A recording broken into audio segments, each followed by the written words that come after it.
Voltamos a apresentar Janela do Céu. Voltando agora para a segunda parte, para a gente ouvir a história do Carlos, né? Ele já contou a primeira experiência que ele teve com o Senhor, né? A maneira milagrosa, né? Que só o Senhor pôde encontrar, de falar com ele, de tocar o coração dele, para que ele servisse ao Senhor, para que ele tivesse essa abertura, essa disposição, né? De ter uma comunhão com Cristo. Já contou para nós também sobre o batismo. E aí agora eu fiquei curiosa para saber, né? O irmão ouviu a voz de Deus, entendeu o que tinha que fazer, mas eu acho que o irmão nem não sabia bem como fazer tudo isso, né? Como que era compartilhar o teu testemunho com as pessoas, ou a importância que esse testemunho ia ter na vida dos outros, né? Tu contou que no momento que o Senhor falou contigo ali, tu se dispôs a dar esse depoimento, né? A contar aquilo que o Senhor tinha feito na tua vida. E como que foi isso, então, depois dessa experiência, depois do batismo, para ti realmente começar a cumprir esse propósito que o Senhor te deu ali naquela primeira experiência? Irmã, não está sendo fácil, né? Porque às vezes eu tenho até um certo receio de me colocar na frente de Deus em relação a isso. Eu sempre quero me colocar abaixo de Deus no sentido de ser servo, de ser barro, de ser temente a Deus, porque hoje eu entendo a grandeza. A pessoa que sente a voz de Deus, a voz é uma fração do poder de Deus, né? É o sustentador da vida, o criador do mundo.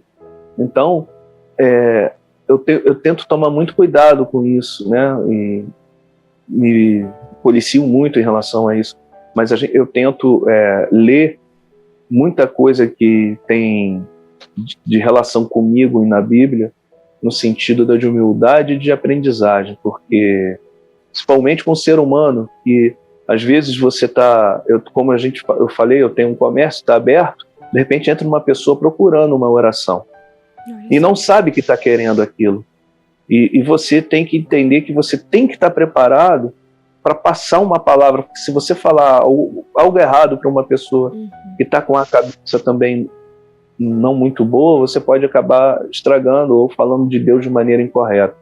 Então eu acho que, como Deus falou para mim que eu tinha que prestar isso, eu tinha que falar sobre isso. A minha filha não ficou bem, ela não está bem, a única sequela que ela teve é que ela tem 27% de um rim, né? De 50%, porque o médico nos explicou bem. Mas eu já ganhei 2%, coisa que o médico falou assim, isso é quase impossível. E o médico da minha filha, ele chama ela de milagre. Não chama ela de Clarissa, chama ela de milagre. O médico.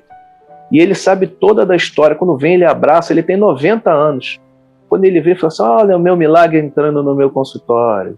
Ele brinca assim. Então, toda vez que eu olho para minha filha, eu sei que eu tenho um dever de falar de Deus, de mostrar quem é Deus, se eu conhecer alguém que fala assim para mim, só na época da Bíblia que teve milagres, eu não vejo Deus fazer milagres nos dias de hoje. Aí eu tenho que falar sobre isso. Eu estou ali para isso. Deus criou todo esse invólucro em relação a mim para que eu possa discordar de uma pessoa de uma maneira correta e dar o meu testemunho a ela. Porque a veracidade do que Deus fala é infalível. Ela vai ficar bem. E ela estava em coma quando foi falado isso. Quer dizer, eu não tive tempo para ter dúvida. Foi ali, eu tenho que crer, eu tenho que crer, eu tenho que crer, eu tenho que ter fé, eu tenho que aprender a ter fé. A minha esposa também é evangélica e ela diz para mim que às vezes não escuta eu orando, né? Mas às vezes eu estou introspectivo, eu estou conversando e perguntando a Deus muita coisa. Eu tento, ao máximo que eu consigo, passar aquilo que me foi passado. Sim. Passar da maneira que me foi passado. As palavras de Deus, mostrando que realmente nós temos que ser tementes e, principalmente, saber o que fazer com as leis de Deus, que eu acho isso primordial. Quando eu sinto que eu estou saindo da lei de Deus, ao mesmo tempo, mesmo que eu não confesse os meus pecados, eu sou chamado a atenção. Algo me diz, você está fazendo a coisa errada. Então, a carne, se eu deixar, a carne vai continuar fazendo errado. Mas eu sei que eu estou fazendo errado. Então, eu tenho todo um respaldo de Deus. Jesus está comigo, está dentro de mim. Então, eu não tenho dúvida que eu estou sendo bem assistido e que Deus está comigo. Eu não tenho essa dúvida mais. Agora, eu fico até envergonhado de falar com os irmãos que depois de 40 anos é que eu fui conhecer Deus.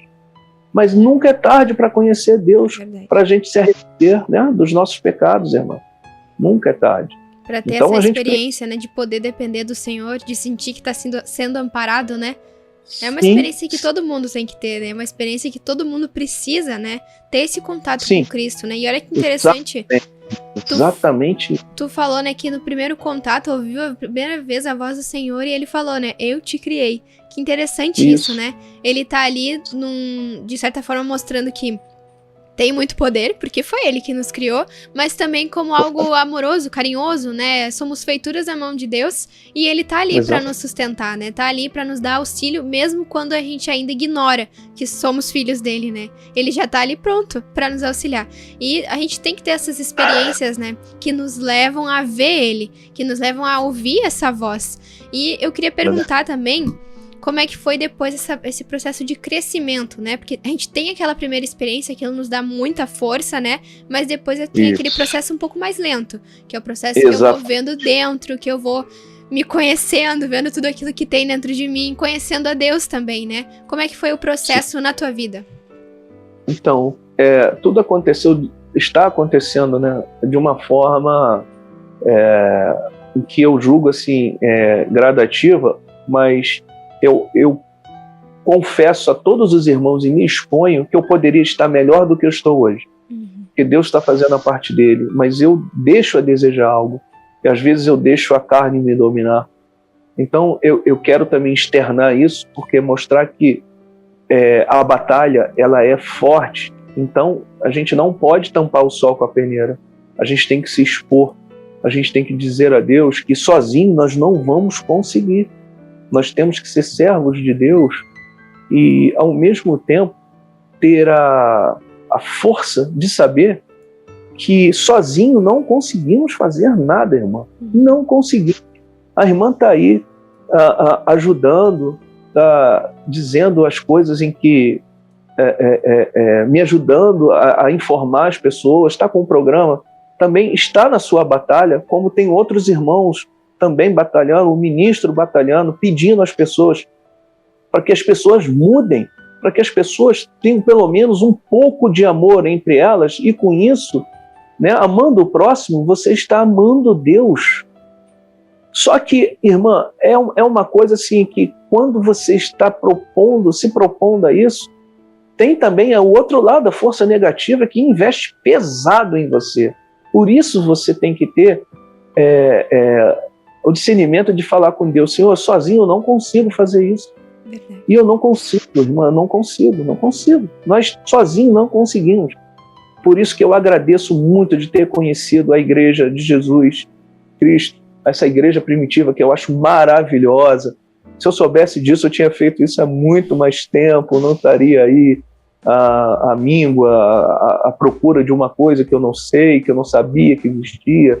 Passei por um sofrimento muito grande, passei por mazelas que não deveria ter passado, na minha concepção, mas de Deus sim, o plano já estava escrito, eu acredito muito nisso. Então, os irmãos precisam entender que depois, quando você acha que assim, Deus parou de paparicar um pouco você, é no momento em que você tem que fazer a tua fé funcionar, a tua força, né? Mudar o seu estilo de vida, mudar os seus pensamentos, mudar principalmente a parte em que você tem que amar o próximo, porque eu estava falando com o irmão, é difícil você está vendo as batalhas hoje, as guerras que estão acontecendo, vendo as coisas e você tem que amar aquele irmão que está fazendo aquelas atrocidades, porque o que Jesus faria naquele lugar? Ele ia apacentar, ele ia nos trazer no colo, nos levantar e falar assim, é assim que se faz, irmão. É com o amor que resolvemos as coisas. Mas, ao mesmo tempo, o homem, na sua arrogância, tenta fazer com força, não pela fé. Então, essa está sendo o meu entendimento, em que agora eu tenho que mostrar a minha fé. É como se fosse um balão, né? Eu já estou cheio, agora soltaram, eu tenho que ir subindo, eu tenho que agora produzir para Deus, né? Na loja, eu tento boto as ministrações, vem uma pessoa chorando, uma vez conversou comigo, eu dei o cartão do Pão de Judá, 15 dias depois essa pessoa entrou na loja, quase chorando, falou, olha, isso aqui mudou minha vida, muito obrigado, muito obrigado, muito obrigado. Eu falei, me dá seu telefone, a gente conversa, vem na igreja, vem conversar comigo, vem bater um papo. Até falei com o Flávio que a gente tem o nosso grupo familiar aqui em casa na quinta-feira. Eu achei isso muito gratificante, mesmo que ele não procure, acho que a semente está plantada, né, irmã, e ela vai germinar porque Deus quer. É isso, irmã. A nossa batalha é muito fácil. É verdade, é sempre uma batalha, mas é ótimo quando a gente tem uma batalha com objetivo, né? Antes eu podia sofrer e não sabia por que eu tava sofrendo, né? Qual era o objetivo, mas Deus já nos deu um objetivo agora, né? Deu um fim naquilo que a gente tá lutando por isso todos os dias, né? E aí eu ia te perguntar se quando tu chegou, assim, conheceu a igreja, o grupo familiar, que é algo assim, né, tremendo, aquilo é gratificante a gente poder abrir a nossa casa, né, nosso lar com a nossa família ali, pra receber a Cristo, né? E eu queria pedir qual que era o teu sentimento quando tu tava nesse processo de conhecer a Cristo, conhecer os irmãos, abrir a casa para um grupo familiar, né? Porque eu acho que isso é algo que vai mudando o nosso interior, né? Eu confesso que no começo eu não me senti muito à vontade. Na realidade, eu não queria. Então, antes, primeiro veio o Paulo com a esposa, a Devane. Eles vieram e tal, a gente conversou, depois veio o Flávio. E eu não me sentia muito à vontade. Assim, é a mesma coisa de eu falar eu não gosto daquilo que eu não conheço. Mas eu não posso fazer isso, eu não conhecia. Então foi um processo, assim, também bem devagar. Eu agradeço sempre a todos que tiveram paciência comigo nesse sentido. Mas depois que eu comecei a sentir que estava funcionando, aí eu era igual um papagaio. Sou agora, né, até hoje, igual um papagaio. Eu falo demais, gosto de estar com os irmãos. Na quinta-feira eu tiro como se fosse um dia em que eu quero estar mais, eu gosto de ler alguma coisa antes, eu gosto de tentar ficar mais em paz comigo mesmo, não deixar as coisas externas influenciarem, porque a gente sabe que isso acontece, ainda mais num dia que eu acho um dia muito produtivo espiritualmente para a gente, onde a gente divide as palavras, onde a gente tenta ajudar um irmão que está precisando, onde a gente tenta se encontrar também e buscar a palavra de Deus e achar a estrada que Deus quer. Porque se você não fizer as coisas sem perguntar a Deus, eu tenho essa conclusão também, irmã, que se você fizer alguma coisa sem autorização de Deus, você está fazendo coisa errada. Você não está fazendo o que Deus quer, né? Então eu abri aqui e abro para qualquer irmão, né, no Rio que quiser vir conhecer, é só procurar o Flávio, e quiser vir aqui em casa, vai estar sempre aberto, sempre vai ter uma aguinha gelada, um cafezinho para o irmão continuar acordado. Então a gente tenta manter essa porta aberta, como foi feito para mim. Então não é obrigação, é a razão, né? Eu estou fazendo aquilo que Deus quer que seja feito, irmã. E eu me sinto muito, muito, muito, muito bem com isso. E quando eu não tenho, até estranho, sabe? Eu gosto muito. Então a minha casa está aberta a qualquer irmão de qualquer lugar do Brasil que queira vir, que eu sei que, né, as coisas hoje são difíceis, e eu também sei que se eu precisar de algum irmão, o irmão vai me ajudar. O Flávio cansa de contar histórias das coisas que já aconteceram, né? A gente entende. E assim, é uma coisa assim, aqui é um lugar, mas eu acredito que isso vai se multiplicar. Com certeza. Né? Isso vai sim, eu tenho essa certeza. Deus é maravilhoso. Carlos, muito obrigada por compartilhar o teu testemunho aqui, né? Contar a tua parte, né, da história com Cristo, dessa parte do corpo de Cristo. E antes da gente encerrar, eu queria que tu deixasse um incentivo para quem ainda talvez não teve essa experiência com Cristo, né, mas está buscando algo para uma pessoa que talvez já esteja aqui na igreja, mas está precisando de um incentivo para continuar, né? Então eu queria que tu deixasse umas palavras finais. Bom, a primeira coisa que eu li na Bíblia e que me emocionou foi quando Paulo diz que quando nós somos fracos, aí nós somos fortes. Então, foi isso que aconteceu comigo. Até hoje, quando eu falo isso, eu me emociono. Eu falei para o Flávio que eu tinha vontade de tatuar. Ele falou, não pode fazer isso. Tá errado, não pode tatuar. Eu tinha vontade de ter isso escrito, ou um pôster na minha casa, para sempre me lembrar de quem sou eu. Eu só consegui achar o meu Deus pelo meu sofrimento. Então, irmãos, se você conseguir encontrar Deus de uma forma em que você não tenha que sofrer, também sabemos que queremos respeitar a vontade de Deus, seria ótimo. Ajeite um lugar no seu quarto em que você se relaxe, onde tenha um ambiente relaxante, abra a Bíblia, se alimente do pão de Judá, se alimente da TV Menorá, tente fazer escuta momentos da oração. Se você gosta de um quarto escuro, fica ali ouvindo. Eu tenho certeza que aquelas palavras vão modificar a sua vida. Não é só porque é da rádio, da TV Menorá, não é só por causa disso, é porque é Deus falando com você. São as ministrações em que você tem o seu coração tocado por Deus. Ache esse lugar na sua casa, você não precisa se movimentar muito. Tenha a Bíblia. Se não tiver, alguém vai arrumar uma Bíblia para você, porque Deus vai fazer ela chegar até você.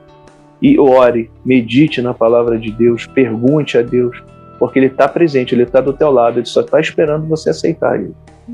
É isso. Muito obrigada, então, Carlos, pelo teu tempo e por dar o teu depoimento aqui, né, contar a tua história com Cristo. Deus seja louvado, Jesus Cristo seja louvado. E vocês que ficaram com a gente aqui até o finalzinho, escutando a história do Carlos, eu agradeço também a tua companhia e espero que tu leve para tua vida também um pouquinho da história do Carlos, né? De entender que o Senhor tá esperando pela gente, né? Tá esperando que a gente vá lá e encontre o nosso Criador. Então fica a dica pra ti. O Carlos já deu as dicas aqui, né? Encontre o lugar na tua casa mesmo, pra você se encontrar com Deus e ter um momento de experiência, né? De incentivo pra que tu encontre, né? Aquilo que a gente tanto busca, que é a paz, que é um Deus que vai nos amparar, né? Muito obrigada a todos vocês e a gente volta num próximo Janela do Céu.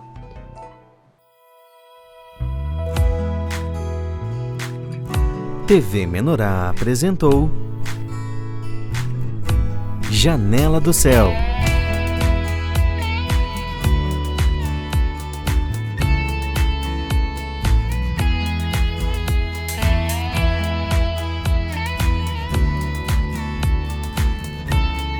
Janela do Céu.